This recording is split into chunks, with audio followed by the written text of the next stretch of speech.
Hey there, mateys! My name is Mackenzie. And I be Jonathan. We are husband and wife, and we'd like to welcome you to TerreDice. And there be wind at our bows with Libertalia, Winds of Galecrest. Now, this may not be the first time you've heard of Libertalia. It was actually designed by Paolo Moria and produced in 2012. But he has teamed up with Jamie over at Stonemaier Games to bring you Winds of Galecrest. Yes, and Winds of Galecrest pulls from the best elements of Libertalia, and it also targets all player counts. We're talking 1 player, 2 player, the big group games, and it introduces varying degrees of player interaction. Now, if that sounds like a game you want to play, then just keep watching. In Libertalia, pirates have set sail in search of adventure, treasure, and glory. But so have their rivals. As they loot and raid each island night after night, they set out on 3 voyages of increasing length. Some pirates will escape the island with treasure, others may never leave, and more even still may return with cursed relics and other less valuable items. Each player has a deck of 40 unique pirate cards, and after 1 player shuffles and draws 6 of them, all the other players draw the same 6 pirates. On each island, you'll send one of your pirates ashore. When all pirates are revealed, they are placed on the island in ascending order, breaking ties based on the player's reputation. Your strategy will depend on what awaits on each island. Playing lower numbers may let you activate certain abilities during the day before pirates run off with the loot. Playing higher numbers will get you an early chance at taking loot from the island and leaving unharmed. And playing cards with night abilities allows them to activate each night on the voyage in your growing engine. At the end of each voyage, you'll score doubloons for each of those treasures that you've gained and tuck those away in your treasure chest, which you'll keep for the rest of the game. At the end of the 3rd voyage, you'll take your total number in your chest and the player with the most doubloons wins. Okay, so that is Libertalia, Winds of Galecrest. Now, I gotta say, the decision space in this game is huge. There are so many different strategies that all just kind of work, and it really depends on what you're trying to do each turn. Now, when everybody goes to reveal their pirates, it's gonna be the lower numbers to the left, the higher numbers to the right. So if you are a low number, you're gonna get activated first if you have those sunlight abilities. If you're a higher number, you're gonna be the first to get grabs at the treasure on the island and leave, which means you might survive more than people downhill, because if someone takes a saber, they can kill off your pirate before you get a chance to take treasure. So there's benefits to kind of going first or last, depending on what you're trying to do. I want to talk about this reputation track. Yeah. So at the beginning of the game, each time everyone draws the same 6 cards. And so sometimes people will play the exact same cards. Now, depending on who goes first and what order, it's where you rank on that reputation track. If you are ranked higher, you're going to be placed toward the back of the line, like behind that number. But what's interesting is, it depends on the cards whether you want to be higher on the reputation track or lower. Yes, so that you might change yeah. up your strategy. I mean, we are pirates, so I mean, having a low reputation, I don't know, probably a good thing. Yeah, it's actually really interesting, because the cards that benefit from being higher are like the governor, the aristocrat, like these cards that it would make sense. You want high reputation, you want to win, you want to be right, because like some of the characters depend on being the rightmost character. But what I think is really cool is like then the down and dirty characters, like the smuggler, who's there like the smuggler is the first one to basically gets to steal treasure before anyone else gets dibs through the normal process, and then they can just leave. If you are the second best smuggler, you're gonna get second dibs. But if you're the furthest to the left, you're gonna be a low reputation smuggler, you get the first loot. So when I was first learning how to play, and Jonathan was like, so we all draw the same 6 cards, I was like, isn't that going to be like super repetitive? Like we're all just going to keep playing like the same thing? But it really wasn't. It wasn't like that at all. Like no, not even in 4-player games. Yeah, when people chose to play out of those 6 cards, people would choose to play different cards, and it would really shape up that strategy.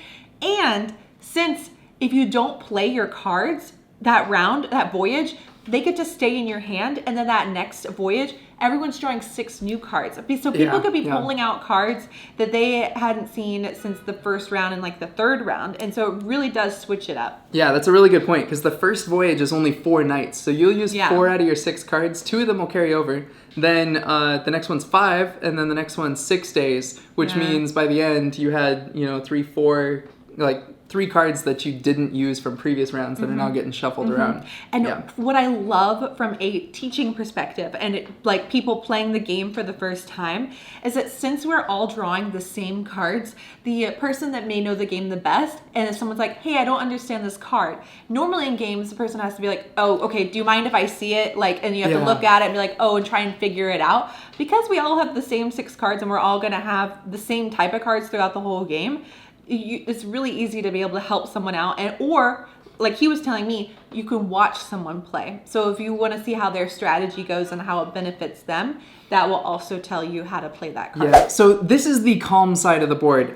So you have a couple things like the treasure chests and the maps that you're trying to get the sets of, and then you also have the relics, which lose you 3 doubloons if you get those at the end of the game, if you still haven't gotten rid of them. There are ways to get rid of them. Now, an interesting one on this side is the saber. If you get the saber first, you can use it to basically kill someone else on the island and then leave, and then they don't get their character back. It goes to their graveyard instead. Yeah. Now, what's really interesting about this graveyard piece is that at the end of each voyage, everyone you played, they go into the graveyard, or if they were killed, they went into the graveyard.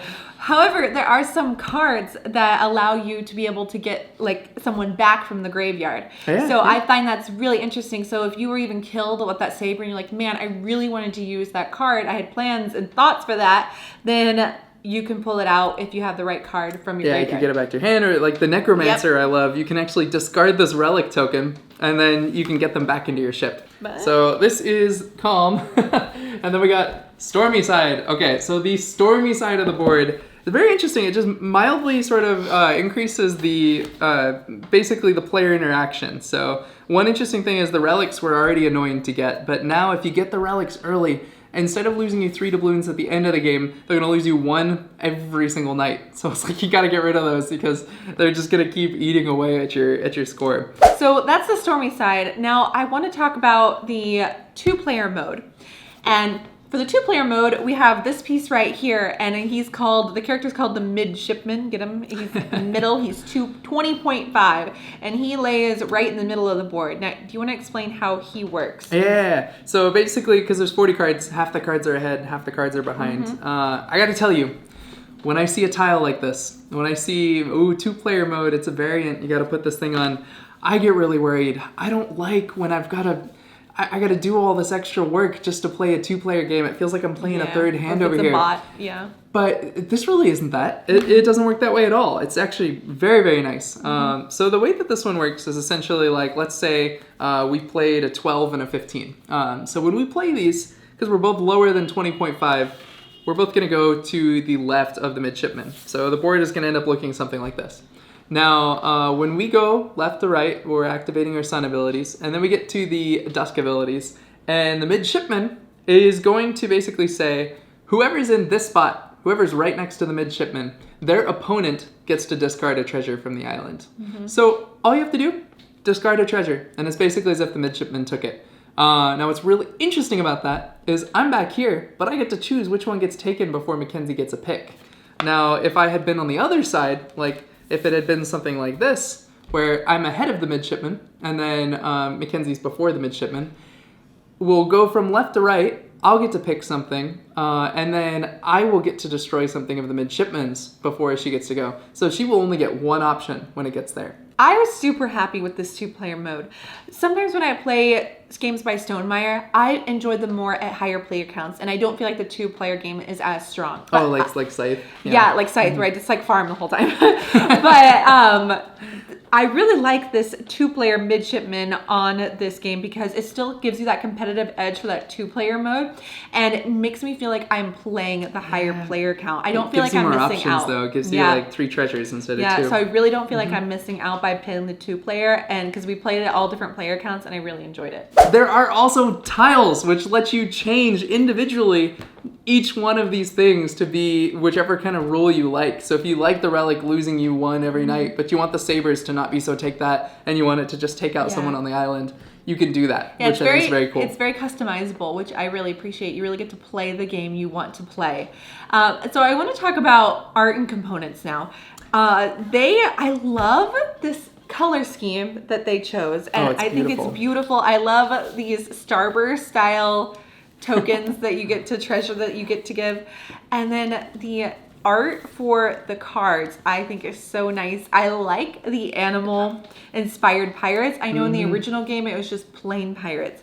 However, Stonemaier game says it wasn't based on this, but I am a huge Treasure Planet fan, and so the boats are flying in the sky and there's animals as pirates. So I'm going with Treasure Planet. So I really like that because I feel like it's a throwback to that game. So while we have not played the original Libertalia, and so I cannot compare it like to that one from a personal experience. However, this was created alongside with the original designer to create this game. And I know they were very thorough in going through and seeing everything that people like maybe didn't like about the original or maybe thought was should be better. And they really tried to pour that into this game to like perfect this game and make it its own entity. And specifically in the rulebook and in the design blogs, they talk about all the things that changed. Now, the big ones are, there used to be 30 pirates. There's now 40. That was a big change. So there's 10 new ones. Also, the way the discard pile works, where you can pull things out of that, is new. The fact that you draw 6 and then you only play 4, so you have some carrying over, that's very different. And then also, another big change was the tiebreaker system. So there used to be this kind of clumsy tiebreaker system. There was the secondary number and the cards and all that. And the reputation track is kind of like how they fixed that. And the reputation track, it's a very interesting system that you gain and lose doubloons and all this stuff as a result of moving up and down. But it works so well as a tiebreaker. It's very easy to kind of keep track of. I'm going to be honest. There was nothing that I didn't like about the game. Honestly, I think I have the rulebook here. The rulebook is super short. It's like literally, 4 pages, which is awesome. I will say one thing that was a bit confusing to me was you have the daytime and then the dusk and then the night abilities. I didn't really catch on or read the first time we played that the night abilities activate every night. So you're actually like building and growing that. I think it could have been a little bit more clear in particular how that strategy is used. But overall, like the game, I really like it. Yeah, and I think this is one of the lighter Stonemaier games, so I think it's going to be approachable to a lot of people. So I really enjoy it. I feel like our family is going to like playing this, and I feel like our friends and family have already really liked playing it. Yeah, it's a super easy teach. Teach it in a couple of minutes, and you're playing. And it says right on the board what everything does. So it's really, really clear. All right, everyone. And that is our review of Libertalia Winds of Galecrest, which will be coming to pre-order soon. So click the link below so you can be notified when that's going to happen. Thank you guys so much for watching. If you like this video, make sure to like and subscribe and click that bell so you can be notified whenever we put out a new video. And we'll see you next time. Happy playing!